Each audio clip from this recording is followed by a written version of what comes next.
Você vê como realmente existe um vazio existencial. E é através desse vazio existencial que a gente não se reconhece. Como seres humanos, a gente não se reconhece como nada. Você abriu o episódio falando, nossa, quanta coisa legal que você falou sobre mim. É legal você, de repente, ouvir de outra pessoa, porque a gente não se valoriza. A gente olha muito mais as nossas falhas do que as nossas qualidades. A gente sempre olha o que faltou no dia de hoje. Por exemplo, eu sou péssima comigo, tá? E essa é a verdade. Mesmo sendo psicóloga e fazendo terapia desde os meus 9 anos. Eu tô fazendo 42 semana que vem.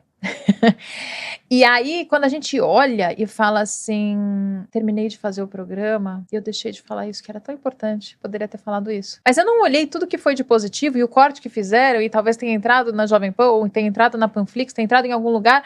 Você fala assim, mas eu deixei de fazer isso. E a gente faz isso no nosso dia constantemente. A gente faz uma palestra, ou a gente dá uma apresentação, ou a gente dá um feedback para uma pessoa. Enfim, né, a gente conversa com o nosso filho, e aí a gente pode olhar os pontos que talvez a gente poderia ser melhor, e a gente só olha sob esse recorte de ser melhor, mas nunca no recorte do que eu fiz de bom. E nessa sociedade inundada de informação, né? Eu cheguei aqui hoje falando, eu não sei disso porque eu escolhi não ver mídia, eu não vejo as grandes mídias, é uma escolha minha. Pode ser ignorância da minha parte? Pode, deve ser. É saudável, em grande parte é saudável, porque tem muitas catástrofes, muitas situações que são, né, cavocadas e ficam, né, porque na verdade o que traz a mídia muitas vezes é o negativo, é o ruim. É a catástrofe, exato. Então, pela minha saúde mental, eu fiz essa escolha. Então, eu fico sem saber de algumas coisas, mas sabe o que eu falo pra mim mesma? Tudo que for realmente importante vai chegar.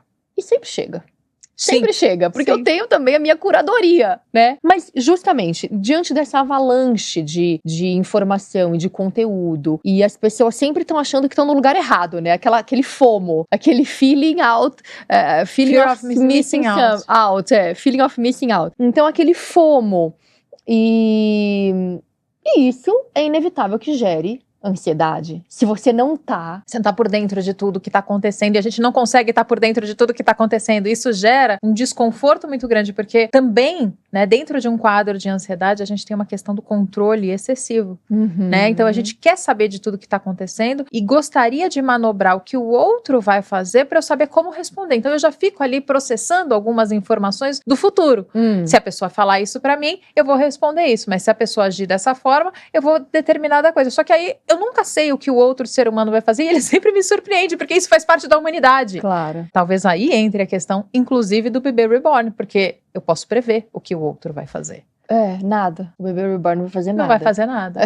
Então, o ser humano, ele vai gerar ansiedade na gente. Ele tem uma probabilidade muito grande de gerar um certo desconforto pra gente evoluir como ser humano. Isso, exato. Mas aí, o que eu ia falar é, se a gente está desconectada desse centramento.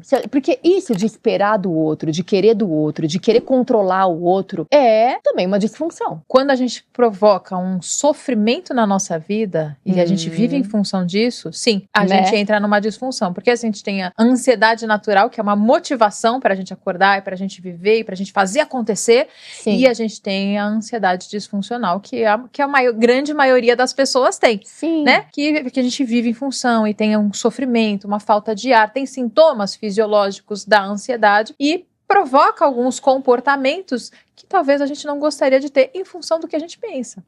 Em função do que a gente pensa.